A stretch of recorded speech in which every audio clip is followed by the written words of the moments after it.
up? It's your girl, Sasha Banks, the legit boss. You are watching Going In Raw. You like that? Hey, friendo, Steve here. And Larson. And welcome back to Going In Raw, the only pro wrestling podcast you need to be listening to right here at youtube.com/Steve and Larson. Available wherever podcasts can be found, and of course, taped live at Twitch, twitch.tv/Steve and Larson. We're going to be live tomorrow right here on the Twitch. That's right. At 5 p.m. Pacific, 8 p.m. Eastern. You can watch Impact Wrestling on our Twitch screen with us. It's a wildly good time, just hanging out, watching some Impact, shooting the shit, and it's a lot of fun. So that's at twitch.tv/Stephen Larson. Of course, this Sunday, Larson, what's going on? Yes, Superb Owl Party. We have been invited to the party of the Superb Owl. So the big game, whatever you want to call it. Yeah, we can't call it what it's actually called. 3 p.m. Pacific, 6 Eastern. I think kickoff is usually like quarter after or something like that. They don't let us say Super Bowl, but we're going to be watching that. And we'll be doing our Death Nut Challenge. We discussed the rules earlier. It's going to be something else. The Super Bowl party. It's at twitch.tv. So it's basically just a Super Bowl watch along that we're going to be doing. There's a reason they call it the Superb Owl Party on what we do in the shadows, because they can't say Super Bowl. Are we applicable to the same rules? I'm not taking any chances, man. Yeah. I'm not taking any chances. Is Goodell listening in right now? Never know. Taken down. Obviously, you're not going to be able to watch that on our screen. But we should act like we're playing Madden and just watch the Super Bowl. You know what? I'll say this, though. The NFL they did stream some games on Amazon Prime. Yeah, they did. I doubt it's not going to be the Super Bowl because someone pays a ton of money to air that. Correct. But yeah. One could hope at some point that might happen. Yeah, that'd be neat. I mean, I don't know how that works. I don't even know how the Amazon thing works. I thought that it was for like specific streamers, but then I thought I saw because I know Paige was doing it, but Paige has a big following. Mm-hmm. Then I saw, I swear I thought Miro was doing it, who does not have a large following on Twitch.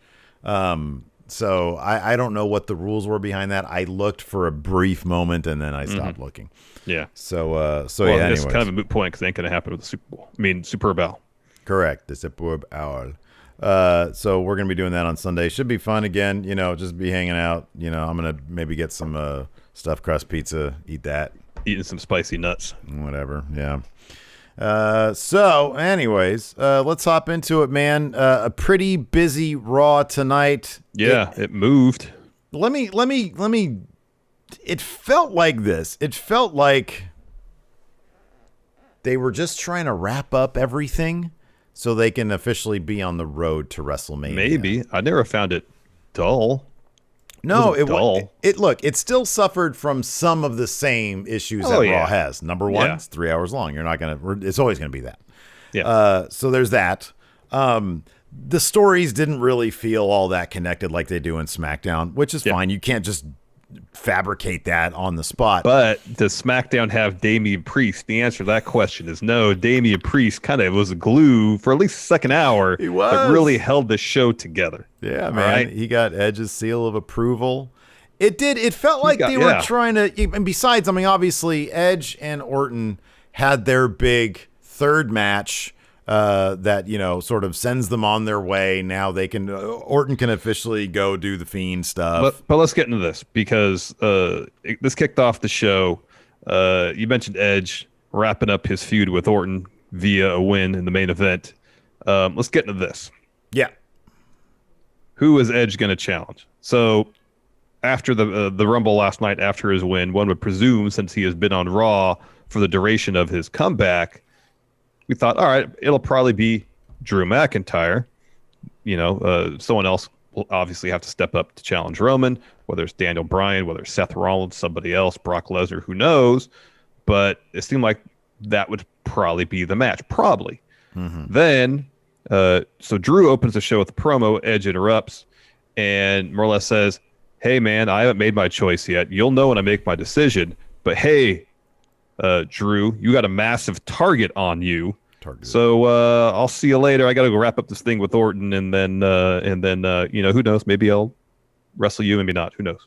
Edge was acting very, not to stray from your point, we'll get back to it. Edge was acting very, it was as if he was trying to impart some parting words. He was trying to warn Drew, hey, some wisdom on his way out the door. You're playing fast and loose. That's going to bite you in the ass. And sure enough, it literally immediately did. Well, I like, because he was saying this. He's like, hey, you've got a massive target, as he looks over at Sheamus. Yeah. And Sheamus like, hey, what are you looking at me for? Don't spoil what I'm about to do. Spoiler alert. And so, yeah, it did. It seemed like he was on his way out. And he was telling Drew, hey, you need to watch your back a bit better than you have been. You know, you need to be kicking my head off if I'm potentially coming after that title, because everybody here, including this guy over here, is going to be coming after your title. Mm-hmm. So, yeah, it totally felt like this is their encounter. And then everything else that Edge did during the show, giving Damian Priest, obviously somebody who Vince probably took one look at and was like, oh, 6'5", count me in. This guy looks like $1 million. We've got high hopes for him. He gave him his little seal of approval. That felt like, hey, I'm probably not going to see you for a while. It's like, hey, Damian, you're the new rated R superstar. And then the promos for Orton and Edge, and then the match just felt like, okay, this business is going to be done, and we're probably not going to have many opportunities to encounter each other, at least for the near term. Mm-hmm. I don't know if we want to mention the tweet that we saw as well. Where do you stand on that? Oh, the one you mentioned before we got started? Yes. I mean, you can. There's also some rumblings out there from people who might be in the know, there's Dave Meltzer, that he believes the direction is going to be Edge versus Roman. I mean, granted, this the same source as Meltzer, but in the newsletter he said they had decided on one Mania match, and that was Roman's opponent. Mm-hmm. Yeah. Edge wins the Rumble. Yeah. You can connect the two things. Yeah. It's not a certainty. They can, Vince could always change his mind. If he calls Brock and Brock says, yeah, I'll come back, but I want to face Roman, then that's going to change things. And here's the thing. Now that Edge had his match with Randy tonight, I believe I was kind of watching the background while I was, watching some stuff earlier from Raw, that it looked like maybe Edge was being advertised for SmackDown. I imagine it'll be a situation where he'll go to Roman and say, maybe a choice yet. He's going to be off TV for probably a month and a half, 2 months. Edges, about a month and a half. And then he'll come back probably mid-March for the build to Mania, make his decision then, and then they'll build in earnest. But after having 2 matches in 2 days, he's going to probably be off TV for a while after Friday, assuming he is on SmackDown. Night by Night has a great point here. He says it makes sense for Edge to, at the very least, show up and confront both champions before deciding officially. And he said as much tonight. And here's the thing. You show up tonight on Raw, and the champion is basically saying wonderful things about you, saying, hey, man, I really like you. And you're like, dude, Edge basically said, I like you. You need to watch your back. Like, he was giving him words of wisdom, basically because he respects him as a champion. He's going to go to SmackDown on Friday, confront this dickhead who's going to just talk shit about putting money on his table. Oh, Roman's going to be... Of course Edge is going to take on that guy. He's an asshole. Yeah, he is an a-hole. So, and, yeah, he's got the spear going on, too. Yeah, the spear versus spear thing. Spear versus spear. I mean, they could do Goldberg versus Roman, spear versus spear, but Edge versus Roman, spear versus spear. This is way more exciting. It'd be a much better match. Cooler. Yeah, you don't have to worry the entire time. I mean, you kind of do. Like, I worry a little bit about Edge. Not nearly as much as Goldberg. I worried a little bit tonight just because he came out for the opening segment. Looked like he was limping. He went an hour yesterday. A little bit. I know. That was crazy. I know. But I will say this about Edge, because a lot of part timers, legends, could easily rest on their laurels and just show up when they have to do the things that are necessary. Granted, put in performances. He seems more than willing to go the extra yard to prove that he still has it. WWE is making their money on him. He's giving them everything he has. And again, I'm sorry. Someone posted a tweet of Edge's 3 matches since his return. The Mania match was over a half hour. Greatest match of all time was almost 45 minutes, and of course, nearly an hour on the Rumble. 3 matches. Yeah. Averaging about 45 minutes. That's giving him their money's worth for absolute sure. I think too is I don't know if it's conscious effort on his part, but he's showing up, putting in the effort, having these super long matches, and it's not like, I understand Brock, he can go in there for 6 minutes, he can go in there for 6-7 minutes, tell a good story, especially against a smaller opponent, get the point across, get the win, and he's done. But I appreciate Edge going like, all right, well, I think the stories for me necessitate longer matches. He's all about grit. He has to get through these grueling contests to come out the other side. And in doing so, he's putting in some time. He's putting in a lot of time, and part of his old comeback story is, hey, I can still go, and it's not like I'm in my mid-50s and can still go like Goldberg, who can't go, but he's a big name in Vince's eyes. Seems to be a bit of a ratings draw, and they wheel him out so that he can pop some ratings, I guess. With Edge, they can wheel him out, but he obviously takes a lot of pride in what he's doing, and he can go, and he wants to prove, damn it, I can go. That's part of his story coming back. But getting back to the Roman thing, Edge versus Roman is a big deal. And Goldberg versus Roman, in some eyes, could be a big deal. I'm sure that, on a marquee, it probably looks good to a lot of people.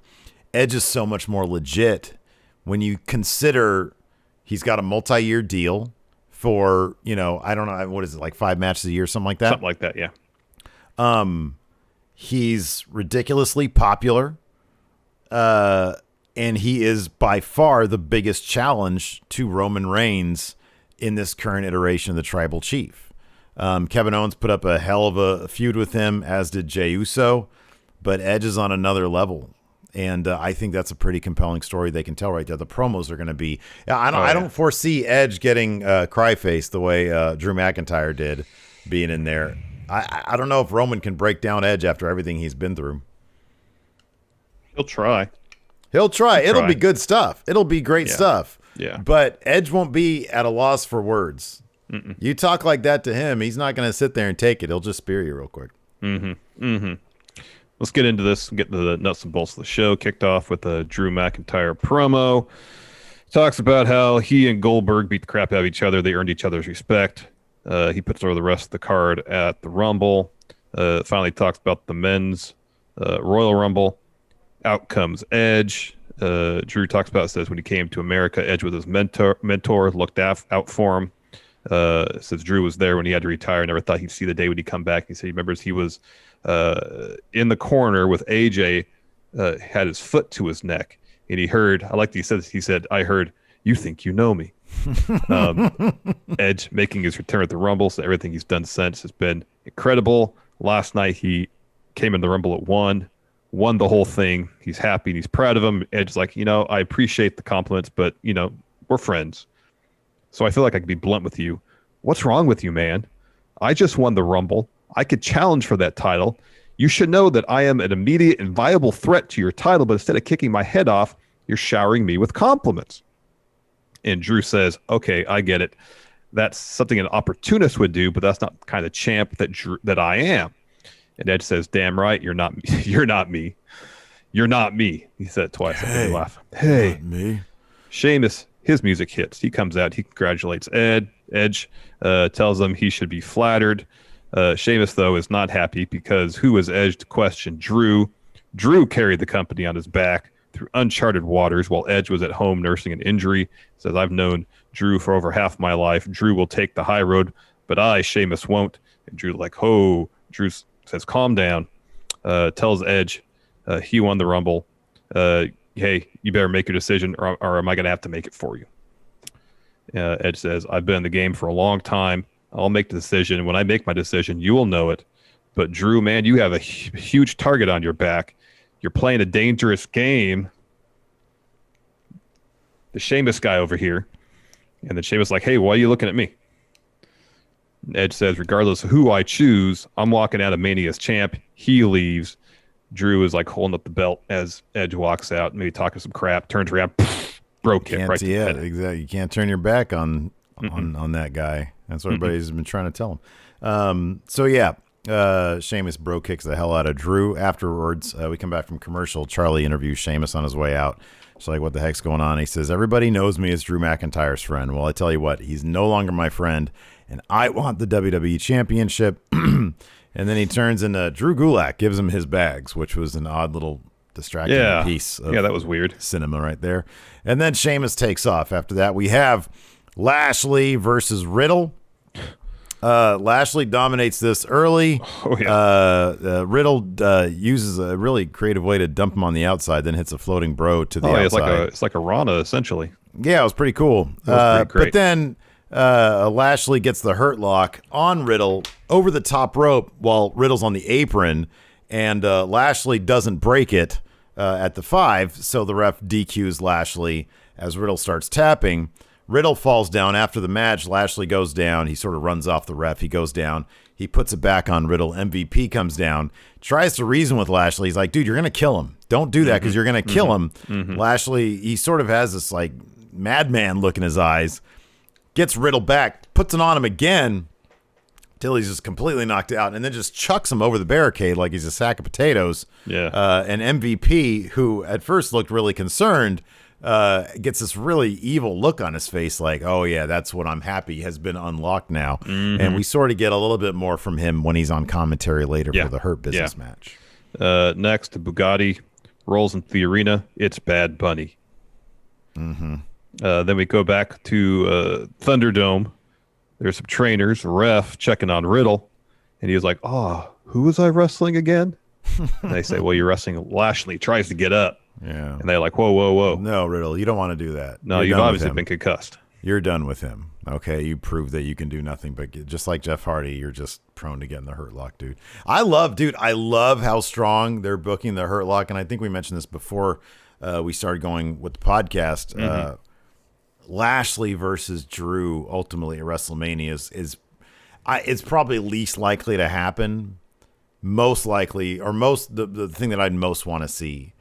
You book Lashley as this, this dude who snaps, which I always love that gimmick when a wrestler snaps. It's great. Ken Shamrock. And he just they've been booking him so strong lately. Yeah.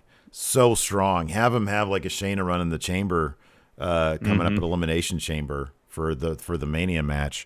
I mean, if they do Sheamus versus Drew at Elimination Chamber and you have Lashley come away at the number 1 contender spot, that could be pretty good. It could be. I kind of doubt they're going to do it. Something tells me, I don't know. What's your pick? I kind of feel like it's going to be Keith Lee and Drew. What do you think on that? Oh, at Mania? Mm-hmm.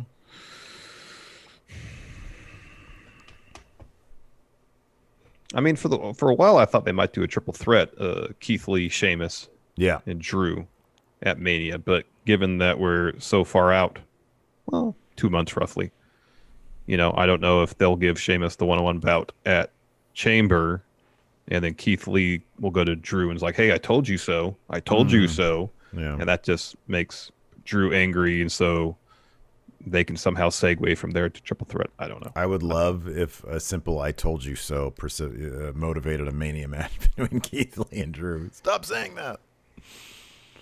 After that, Randall Keith Orton promo is like, "Hey, I got to level with the Edge. I didn't think it was possible that you'd ever turn the ring, much less at the Rumble, but you did and you won it. So congratulations. But here's another problem. I told the world that Edge was never coming back, and then you did. You made me out to look like a liar." He goes on about how he sent Edge home to be a father and a husband out of compassion. Edge thinks he's going to main event WrestleMania, but he's not, because he made the decision and looked past Randy Orton. Tonight, there will be no mercy, no compassion, no mercy, and no main event of WrestleMania.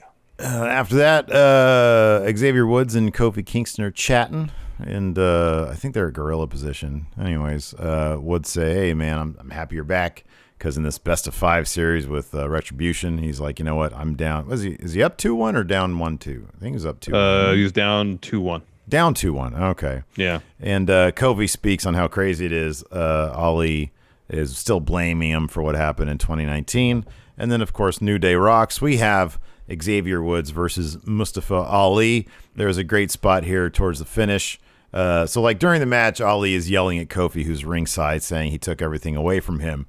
But then the finish saw Kofi using Dijak's shoulder to jump off of to take out Slapjack, which caused a distraction. Ali tried to get the roll-up on Woods, but Woods was able to get a roll-up on him, or like a crucifix pin or something, for the win himself. Yep. So now it's all tied up, I guess, there for Retribution versus Xavier Woods. Correct. Next, we see Bad Bunny and Damian Priest chatting backstage, and then we get Miz TV with special guest Bad Bunny. So first, Miz and Morrison put over Bad Bunny, introduce him. He walks out to the ring. Miz says, I want to clear the air for any misunderstanding. Throws to a recap from the Rumble. Miz says they both did things they regret. He hopes they can be better about things. Miz says, I want to apologize. Bad Bunny accepts. Miz wonders if there's anything that Bad Bunny wants to say, and Bad Bunny says, no.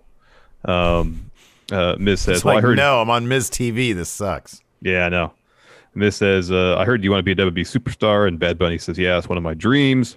Miz says, many who have sat under my learning tree have gone on to great success. He brings up Daniel Bryan. Morrison says, yeah, imagine what we could do for you. Miz says they can teach him how to be a WWE superstar. They just want him to help them record an album. They start doing some song, and Bad Bunny says, hey, you guys are special, but I'm not interested. Miz asks if he knows who he's talking to. They're in his ring on his show. Miz gets fired up here, man. Yeah. Bad Bunny says, relax. I know who you are, but I only came on because a good friend of mine wanted to be on Miz TV.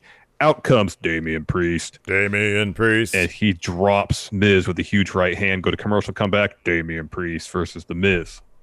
Yeah, man. And I love it because as soon as we come back from commercial, we get your favorite Damian Priest move, the head clap, the ear clap. Man, I love it. I love the ear clap, man. He does that right when we're fading up. Love it. And then right after that, he throws Miz out. He does the flip out of the ring thing. Miz pokes the eye. He gets control. Miz tries to kick Priest, but Priest just kicked. I think he punches his leg. Takes back over, hits a broken arrow, gets 2 on that. Morrison gets on the apron to distract as Miz comes to, kicks Priest. Morrison tries to go for the briefcase. Miz tries to go for the briefcase. Bad Bunny takes it. Morrison starts walking him down. And then Bad Bunny gives Morrison the briefcase and then punches him with his microphone. And while all that's happening, Damian Priest hits a reckoning for 3, picks up the win in his Raw I don't debut. know if we could ask for a better Raw debut for Damian Priest than this. He spoiled Miz TV. He beat Miz. I thought it was great. Bad Bunny put him over. Yeah, exactly. I mean, Bad Bunny is one of the most popular musical artists in the world right now. Yep. Damian Priest gets that rub. He gets to beat The Miz. He gets to ruin an episode of Miz TV. Man, hell of a debut on Raw for Damian I haven't Priest. checked my Couldn't Instagram to see if he's hot tubbing it afterwards. That would be the only thing that would make it better. Obviously, Damian Priest was in that hot. I don't know if tub they've been able to bring the hot tub from Performance Center to Tampa. Let's see here. Don't see a hot tub. No, give it time. Give it time. Maybe they're too busy partying to post anything on Instagram. No, that could be. Could be too explicit for Instagram, Larson. Could be. No, post a terms of service violation. So next we got a tag title match: Cedric Alexander and Shelton Benjamin taking on Lucha House Party. For the most part, Cedric and Shelton were working pretty well together. There wasn't any of the animosity, any of the stuff where they're tagging themselves in and out just to irritate the other person, except towards the end. One kind of constant at the beginning of this match is when Shelton was in, Hurt Business was doing well. When Cedric tagged in, he would always give up the advantage. Eventually, though, it didn't really seem to matter. Cedric gets the upper hand, and then he's setting up for something. Shelton tags himself in, hits pay dirt on Grand Metalik to get the win. And Cedric immediately turns to MVP, starts ratting him out. Starts yelling. See? Look at that. I didn't do that. Yeah, hanging on by a thread. After that, we had an interview with Charlotte and Asuka. Charlotte talks about feeling bad for letting Asuka down for losing the titles. Asuka says, I was ready, but then we lost because... Asuka like she was ready just to deck Charlotte right then and there. She did. She was like, here's the thing. I was ready, but Charlotte's father and his woman decided to get involved, and we lost because of the distraction. So Charlotte's like, all right, let's go ahead and do this. And Asuka says, are you sure you're ready? She's like, yeah. So they go out. They have a triple threat match. She wasn't ready. She was clearly unready. They have a triple threat match to determine a new number 1 contender. They were facing off against Mandy Rose and Dana Brooke and the tag team of Naomi and Lana. Right before the match actually kicked off, we got a little promo with Lana And Naomi, Lana, Ultra Series. Actually, it was a small bit, but I thought Lana was pretty good here. Talked about being focused and having her eye on the prize. She was exuding some confidence in her return. Yep. And Naomi, of course, wanted them to all feel the glow. This is actually a pretty fun match, dude. I'll be honest with you. I thought it was booked pretty well. It was a pretty fun match. Some fun stuff going on here. Some starting off with Charlotte and Naomi doing some sort of counter moves with each other, hitting the double drop kick stuff. I thought that was pretty fun. But in the end, Ric Flair and Lacey Evans come out. Charlotte just tags Asuka, says, "All right, I'm hitting the road. I gotta deal with this now." Just walks and Asuka's out. like, "The hell, dude!" So she's distracted from that. Eats a rear view from Naomi. So Lana and Naomi seem to be the new contenders. We had Shayna and Nia backstage watching the TV while this is happening. So here's the thing about this finish, though. So Flair and Lacey come down the ramp. You'd presume to ringside, right? Weren't they walking down, or were they standing on the stage? Oh, I think they were just standing on the stage. Okay, so we see a shot of Charlotte walking up the ramp, but at no point does she confront Flair. She just goes backstage, and Lacey. and she goes backstage, and that's the end of it. Yeah, I know. At least I wish we would have got a shot of like Flair and Lacey, like, all right, we've done our job and leave. It just seemed weird that I would think going up the ramp to confront her dad and Lacey Evans, and we don't get that. Yeah. Instead, they just like teleport out. Yeah. She just was checked out, man. She was like, ugh, I can't do this. Ugh. White Brownies, Charlotte goes backstage. Where's Vince? Yeah, but that's cool. They're gonna circle around back to Lana and the Nia Jax stuff. So that makes sense. I don't know what their chances are. Naomi just returned. Maybe that gets their chances a little bit better. Maybe the plan was for Lana and Asuka. It was Asuka. Asuka. Yeah, Asuka. To get those titles. Maybe that was the plan. Yeah, that was the plan. Next, Drew McIntyre interview. He's asked, "Hey, it's been a whirlwind the last few days. How you feeling?" He just says, "Yeah, I'd be honored to face Edge at WrestleMania, but Sheamus," he gets emotional, like really emotional, like he's about to cry. He says, "I don't know, I know families fight all the time. Hell, we've known each other for 20 years. We fought a lot, but this was different." Doesn't know what to say. He says, "But if Sheamus is willing to throw away their 20-year friendship over the WWE title, so be it. And if he wants the match, he's got it." After that, we had the in-ring Raw return of Carlito tagging with Carlito Swolito. He is enormous. Tagging with Jeff Hardy. Because they showed a video package of his initial run, and he's got to be a good 20 pounds heavier of muscle. Yeah. I mean, the first time I had seen him in a while, I think, was on Glow, and it was so noticeable how just jacked he had gotten. They took on Jaxson, Ryker, and Elias. Carlito looked really good. Jeff Hardy ended up winning with the senton here. No apple for Carlito. No, he actually did a thing a bit at the top of the ramp where he's looking at his hand. There was no apple there. It's Can't maybe be doing one that day, these days. Are you vaccinated? Are you not cool? he has to check off those. He's got a questionnaire. Are you vaccinated? What's your temperature? Okay, you're cool. Oh yeah, you're cool because you don't have a temperature, but you're not cool. No. After that, we had a really good Edge Randall Keith Orton video package, and then an Edge promo. He's talking about being what? Joe Juarez. I'm pretty sure Carlito could have spit his apple onto Ryker. Ryker would be like, "Come on, man. Come on, brother. Hit me." Yeah, probably. I'd be proud to take that apple. So Edge did a promo. He's talking about being torn. Says he's really happy because he won the Rumble. On the other hand, there's constantly this black cloud that hangs over his head, and this cloud has a name. It's Thunder. Randall Keith Orton. Oh, yeah.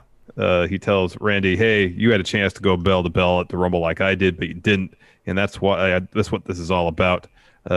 Orton, you say this is about love. It's really about jealousy because Orton's not the type of man that Edge is. So, of course, Randy challenges him now after he'd been in the Rumble for an hour. But Edge is going to take the match. He's going to put Randy in the rear view so he can walk in the main event of WrestleMania and take a title back that he never lost. He says, "Tonight, I get closure for myself and my family. This ends tonight." Go to commercial, come back. Edge is walking backstage. Just walks up Damian Priest, goes, "Hey, man, you really impressed me last night. Welcome aboard." Do you have any donuts? Somebody tweeted at me, and I'm sorry I don't have it right here in front of me. the Belushi bit from Saturday Night Live when he was training. He was pushing like donuts. It was a spoof on Wheaties commercials. Oh, okay. But he was like he was like running track. Yeah. And he had like a cigarette eating a donut. I remember that. Yeah.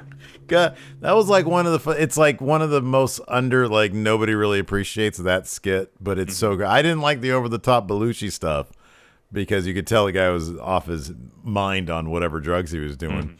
But that understated stuff, he had such a great like. He had one of the best deadpan faces. Deadpan, thank you. That's what I was thinking of. Yeah, for sure. Yeah. Anyways, after that we had Nikki Cross versus Alexa Bliss. Again, dude, I felt like when I saw this, I was like, okay, somebody there is taking a look at a list of, okay, what haven't we finished? What have we what we have not finished? And this is one of those. We haven't seen Nikki Cross forever. Yeah, no. Here's the thing. You could have teased us at the Rumble last night. Yeah. You rearrange a couple things. You have them have a moment, and then they're instantly separated. It kind of like sparks something, and Nikki is like, okay, I need to finish this. Although by the way Nikki was talking, it seemed like Bliss asked for this match or something. Nikki kept going on. It's like, I was done with you. Why are you doing this with to me? I was done with you. I was ready to move on. Yeah. I mean, Bray Wyatt's character is all about digging into his past. And Nikki Cross, with all of her transformations, doing the same thing. I like the storytelling here, you know? But it does kind of feel like, hey, we want to move on, but we actually want to get some closure on stuff. And that's kind of abnormal sometimes for the WWE. And I don't know if there is a creative shakeup backstage. You know, we had heard Vince wasn't there at the Rumble. Maybe took a hands-off approach to creative on Raw tonight. I don't know. This is me purely speculating. Yeah. But it did have a different feel to it. It did. So Alexa did a lot more of the transformations. At one point, her old music hits. She transforms into her previous iteration. She tries to convince Nikki that was the old her. She's like, hey, it's me. You know, she offers up a hug. Nikki kicks her in the gut, hits a corner splash. Cue the Firefly Funhouse music, cut back to Alexa. She's back to being Firefly Bliss. She goes on a run. So she sets up for a Sister Abigail, and then she does what Velveteen Dream used to do, is transition to a DDT. Yeah. Hits that. That's her new finish. Yeah. To get the win. As she's walking up the ramp, Randall Keith Orton's theme hits. They kind of have a moment on the ramp. She goes backstage. He looks he acts like she's not even there, besides stopping in place when she stops. But she has her eyes locked on him the whole time. I thought it was a great little bit. That was a great little direction there. A little bit of direction for Randy to not even acknowledge her beyond stopping when she stops. I thought that was good. He did not look at her. And then we have our main event, Randall Keith Orton versus Adam Copeland. Edge, since he did wrestle an hour last night, off to the fast start, trying to get the quick pin. Of course, there was 15 minutes left in the show. We knew that wasn't going to happen. He looks for the arm triangle. Orton blocks that, pushes Edge to the mat. He takes control for a while. Edge hits execution DDT. That gets him a 2. Sets up for a spear. Randy countered for the power slam, tossing the ring post. Randy has the advantage for a good stretch of time. Puts Edge on top, goes for a superplex. Edge ultimately fights it off, hits a clothesline off the top, gets a 2. Randy goes for an RKO. Edge counters that with like a reverse X Factor. Gets a 2 count there. Orton rolls the apron. Edge knocks him off into the barricade. There's a little bit of cat and mouse with Orton going in the ring, rolling out. Edge gives chase. Orton hits him with a thumb to the eye, belly to back on the announce table. Puts Edge back in the ring, catapults Edge into the bottom rope, hits a draping DDT, sets up for the RKO, and you hear a little musical jingle, and Alexa Bliss is sitting atop the ring post behind Randy. And he doesn't look at her, I don't believe. He just stands there, and you get a close-up of Bliss, and she's got like that. Yeah, I know. He starts to look. He starts to turn to see her in his periphery. I don't know if he ever remember if he turned all the way around. Fully attention. It's enough to distract him, because Alexa's got some like blood-looking stuff running out of her mouth. Black goo coming out of her mouth. Yeah. It was great. And then Edge hits Orton with the spear to get the win. Yeah. Before he moves on to SmackDown. I saw people complaining about the distracted nature of. I mean, it's within the storyline that they're telling, and I think you're probably right. Down the line, they'll probably revisit Orton versus Edge. But it's sort of it keeps them both protected in this rubber match. I mean, with 15, 20 minutes left on a Raw, much less the Raw after Edge went an hour in the Rumble, they're not going to put forth the match they did at Greatest Match Ever. No, they shouldn't. And really, I don't know if you could conceivably book a clean finish between these two, given that Edge just went an hour in the Rumble. And Orton, I think that's the thing, is you leave the door open for something 2 years down the line when Edge is ready to say goodbye on his terms. Maybe it's Orton that sends him packing. Who knows? I love that 2 years from now in your mind, because I think that too, Orton's still going to be like peak Orton. And Orton will still look the same. He'll wrestle the same. He doesn't age. He looks the exact same. Yeah, it's crazy. Zondo, answer some questions. Yes, I've got a thread here on the Patreon at patreon.com/Steven Larson. Tomorrow, we're going to be doing a live power rank. We're going to get the intern to come up with some ideas for what we're going to power rank in the world of wrestling. We do that live. I have an idea. Go ahead. Maybe like 5 matches that need to happen at WrestleMania. That's good. We'll book that one. So 5 matches that need to happen at WrestleMania for tomorrow's power rank. We do that at 2 p.m. Pacific, 5 p.m. Eastern, live for Friendo Club TV members. $5 a month on Patreon. Throw us a Twitch sub or be gifted a Twitch sub, or become a YouTube channel member by clicking join, and you can hang out with us as well, or watch it on demand after the fact. But it's more going in raw content there at Friendo Club TV. Gregory Fiella here on the Patreon asks, who changes heel and face more often, Sheamus or the Big Show? It's the Big Show. I think he's run away with week that to record. week. Yeah. Zondo, I hope this means that Sheamus actually is Drew's friend and is just doing what he thinks he has to get a title shot. Sean Ross Sapp had an interesting stat that it was one of those where it's like, oh, I guess he's right, but it doesn't feel like it given how they book Sheamus. He said that he's only won 1 singles match in the past 3 months. Saw that, yeah. I don't know if he was exaggerating. He typically doesn't do that. No, I mean, he has a whole thing, Sean Ross stats, Yeah. So that's sort of, this might be Sheamus doing what he has to do in order to get a match. What would he like? Sorry, well, this comment here is great.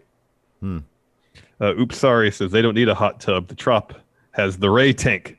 They got a pool out the Ray tank out in the outfield. That's great. That's hilarious. I like this question from Rich. Dirty Rich says, give the kayfabe reason why Retribution started as a 20-plus person faction and is down to 5. Dijak did that on Twitter. He says the reason they signed their contracts so they could pay all their hired guns to do all their heavy lifting for them. Yeah. Granted, we haven't seen all the extra members since, but he tried to kayfabe it. Hugh Longheavy, does Damian Priest get a title at Mania? Probably not, but I'd like to think so. No, it's too soon. But Damian Priest nothing's too soon. Nothing's too soon. Okay, sorry. For us, you're right. In the minds Put of the WWE, rocket maybe. on his back. Damian Priest. Him versus Lashley. I'd love to see that at me. Oh, hell yeah. Put that U.S. title on that. Damian Priest. I'm picking up Damian Priest for going in Raw Cup. I think it's verify it's your turn. All right. So Verify that. I think you got Rhea last, so I think it's my turn. Verify that. And okay. All right, fair enough. Damian Priest. You know what? I'm not even going to question it. I'll have the next pick. You get Damian Priest. I think that's great. I just love that you have, because you were kind of down on him back in the day. And I really like how as he developed, you developed the affinity for him.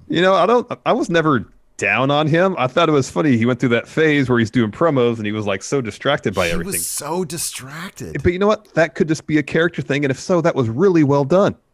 Maybe. Could be. Yeah. Because once he won that North American title, it's like things clicked. Everything clicked. Especially in the ring. He was like a different wrestler. He was like fast, and he had really figured out how to work the NXT sort of quicker style. Yep. Yeah, you made the last pickup with Rhea on January 8th. Oh, what are we at with the Going in Raw Cup? I'm up by about 20 points. Oh, wow. Boy, those Rumbles really helped you. Yeesh. Yeah, it's going to be hard to pick that back up. Blake Whitehouse. What's the end game for Bob Lashley? He says they booked him. They book him way too strong for the U.S. title, but they don't want to take the WWE title off Drew right now. I don't know what they would have planned for him. He has seemingly cleaned out everybody that could be in that division. Except one. Damian Priest. You got that right. Organ Grinder. Wow. If Edge main events Night 2 WrestleMania, that would be exactly 10 years to the day he announced his retirement. That's why he is main eventing Night 2 of WrestleMania. He's going to win that thing, too. He's 100% winning that thing. He's going to be the guy to take it out the Tribal Chief. Let's see here. No, This is an interesting question from Jorge D. So are we building up to Alexa Bliss versus Randy Orton at WrestleMania? How would you realistically book that match? It's a Firefly Funhouse match. Oh, you could do it. Yeah, you could totally do it. Let's see here. Great question. I'll throw this one to you. What? I think this is Haha Jaxson says, admittedly, I'm not an NXT guy since AEW became a thing. Can you explain to me the Damian Priest thing? Is he supposed to be a guy that listens to douche metal, still hangs out at clubs while being in his late 30s, and owns multiple surfboards while living in Missouri? Is he that guy? No, man. No, he's a vampire. So he's like a wannabe vampire? Like he's into vampire culture and fiction? No, he's a vampire. Oh, he's a vampire. Yeah. We He wants should to live invite forever. him to the party of this. We should invite him to our Superb Owl party. Yeah, he wanted to live forever. Yeah. He likes the evening hours, not the daytime. He's a vampire. He's also into archery. Yeah. Yeah. Yeah. Yeah. He's a vampire. He's a vampire. Night by night, you've been offered a chance to take an exclusive, once-in-a-lifetime tour of the Rice Krispies factory led by Snap, Crackle, and Pop themselves. What Raw superstar do you take with you on your tour? Didn't somebody have a cereal thing? That sounds right. Well, the New Day had the Bootios. Mm-hmm. So I'd see if they wanted to get take the New Day, and I'd see if they want to collaborate. Adrian C's got a great question. Why is Nikki Cross now coming out to the theme to Sunday Night Football? Seriously, though, could there be a worse fit than Nikki Cross wearing this new country music there theme? is no worse fit. It's terrible. It doesn't make any sense. It makes zero sense. It's so bad. It's not fit for her. It was like a throwaway. We need something for Cameron Grimes, and they did that. No, it's like the theme that Lacey Evans is like. Yeah, I don't really want that one. Yeah, that's what it sounds like. Her sanity theme was perfect. It was so good. It was perfect. It fit her energy and everything. Yeah. White Brownie, with the chances that Charlotte and Lacey feud not ending anytime soon, who could you see Asuka feuding on the road to Elimination Chamber? The way WWE books Asuka, she might not have another title defense till WrestleMania, which is a bummer. Well, she's out of the women's tag title scene now. Mm-hmm. So I don't know, man. I really don't know. I fear that she's gonna have that title taken off her by Lacey Evans in a mid card match on a Raw. That sounds. Yeah. Tell me that doesn't sound like the most likely scenario for how Asuka's title reign ends. It really does. That sounds incredibly likely to me at this point. Let's see here. Jeff Schofield, when do you think they'll break up Miz and Morrison and give Morrison the push we know he can give? Never. Yeah, probably never. Never, because Miz is never leaving. So that's not going to happen. I mean, if it was a brand split, that'd be awesome. I would love that. Get Morrison away from the Miz. Yeah. Gareth Nicholas, could Carlito have an MVP-like return to the main roster? If he can elevate his mic work to the same level MVP has, then heck yeah, he's in great shape. He looks amazing. He's in great shape. He was always a pretty good talker. Yeah, I thought he was hilarious. I thought Carlito was really funny. MVP has done something that few people can do, though, and I wonder how much of that. I've openly talked about this. He was gone for a long time. He had that great stint. He was the first IWGP Intercontinental Champion. He seemingly learned a lot. He was with Shelton in Noah, right? I think he was with Shelton in Noah. Maybe. Yeah. I think. Yeah, I think he learned so much. I'm not saying that Carlito hasn't, and he can't put it together. I think age helps a lot. Experience helps a lot. Experience, reps help. But we'll see. Stevens J. So what happens with Riddle now? I don't know. Don't know. Okay, so what's more likely 3 months from? What's more likely? Well, that's like Mania. I mean, it's probably more likely that I'll end up sort of in the. You think you might end up like a Cesaro type? Could be. Sort of, flirts with the mid scene. I think Riddle's fate is going to depend exclusively on how much fans want him. Fans could elevate him in Vince's mind. Maybe. G-Man Phi gifted a sub to Luis Trevelyan 06. Thank you, G-Man. Also, Organ Grinder gifting a sub to Dank Meme Center X. EV gifting subs to Dave1815 and KH. Thank you very much. Nemo says, we keep calling her Fiend Alexa, but do you think that's what she's supposed to be? Also, is the change in her appearance to this persona enough, or should she go further? I think that the change in her appearance is far enough. I don't think you need. Same. Maybe, it'd be maybe cool at WrestleMania. She puts on some cool like face paint. That always makes somebody look cooler. But just something subtle, not like Unless they give her another thing to reference her name by, it's just as easier to call her Fiend Alexa. Yeah, it's just kind of shorthand. There's for us. Firefly Alexa. There's Fiend Alexa. Mm-hmm. Dan Daniels III says, R.I.P. Dustin Diamond. Which 3 WWE men and 3 WWE women would you want to see in a show about their kayfabe high school years? Give me the New Day. I wonder what Damian Priest in kayfabe was like in high school. Oh, that's good. All right, he wear your metalhead vest back there. Unless he went to high school, like when did he become a vampire though? True. Did he go to high school? Aspired to be a vampire. That he was someone's familiar for a while. His real name is Guillermo. I'm a familia. Let's see here. He was somebody who's familiar for like 100 years. I'm gonna leave if you don't make me a vampire. Oh no, Damian, don't leave. Don't leave, please. I'll make you a vampire. Let's see here. James Rodriguez, question's great. Now that Raw is using the 8K camera, do you think we'll see it as an added entrance effect in the next 2K game? I mean, it kind of is already there. It already looks like it. Mm-hmm.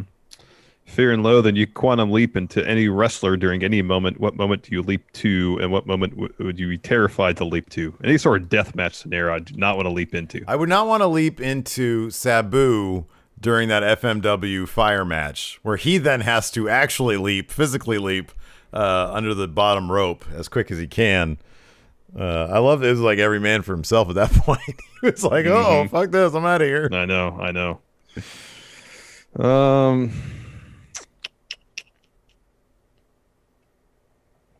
Seth, when he cashed in Money in the Bank at WrestleMania, that's got to be exhilarating. Oh my gosh, that's got to be amazing. Which would you want to quantum leap into least? The FMW fire match or Triple H while he was getting reamed by Bret Hart's wife after the Montreal screw job? Hunter. You know. Well, I mean, being chewed out by Bret Hart's wife would be awkward for a while, but the threat of being burned horribly is way worse. I'd rather take the fire, man. That was really? So awkward. Oh, Hunter, you know. Yeah, you know. No, I promise I didn't know anything. I don't know what my username is. Sean Ross Sapp on his stream just mentioned how he wants you guys to tell him the Priest donut story. Also, Priest looks like $1 million and Twitter loves him. You know the picture? So you posted the gif of the giant donut. I posted a picture. That was the box of donuts. Oh, are you serious? That was the actual box of donuts. So we got set up that morning. I took a picture of our booth with the box of donuts there. That is the actual box of donuts. I think it was like minus 4 donuts you're right. later. It is. Oh, I'm dead. That's hilarious. We gave a couple out. Janela took one. Did Penelope take one too? Or just Joey? Oh, I think I stepped away. It was just Joey. I Janela. asked if he wanted them. He was like, "Oh, maybe later." And then when I went to the bathroom or something, they came over. They came over, and he was looking them over. He grabbed one. I honestly forget if she did though. I don't know. And we had like 6 left, so I was like just trying to unload them. I didn't want them to go to waste. Yeah. So Damian Priest, Punishment Martinez was kind of across the way from us, and I was walking up to him and go, "Hey, Punishment, would you like a donut?" Hey, Punishment. Thank you, but I probably shouldn't. Thank you. I was like, all right, cool, man. Probably shouldn't. No worries. And so the dude who was doing security the whole time, staying by the front door, The old ECW security guy. Yeah. yeah, I was like, "Hey, you guys want these donuts?" I'm like, "Nah, sorry, man." It's like, "Oh, no problem." That's the extent of the story, really. Yeah. But if Sean wants to have us on to talk about it, I'd be more than happy to do it. Oh, I'll come on in a heartbeat. Heck yeah, man. I'll go a half hour talking about donuts. And heck yeah. Priest. As far as like a people watching experience, that first Starcast was something else. That was so much fun. It was awesome. It was so great. Even the second one was a lot of fun. The first one was pretty great because everybody's so packed in.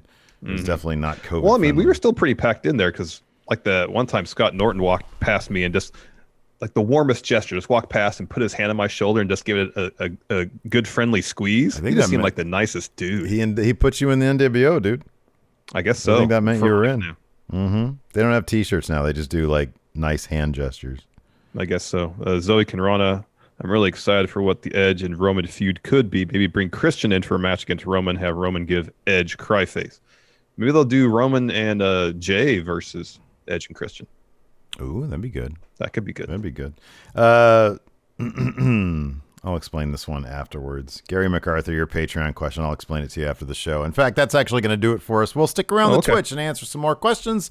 Thanks, everybody, for tuning in. We definitely appreciate it. Join us tomorrow for our Impact stream. Thanks, everybody, for watching. Till next time, we'll talk to you later. Goodbye. Help support Going In Raw today by becoming a Friendo Club TV member. You'll get access to new bonus episodes every week, including Friendo Club Arcade, Live Power Rank, Vintage 10 for the Wins, and Ask Steven Larson. Get access to Friendo Club TV today by becoming a $5 and up patron at patreon.com/Steven Larson, by throwing us a sub at twitch.tv/Steven Larson, or by clicking join at youtube.com/Steven Larson.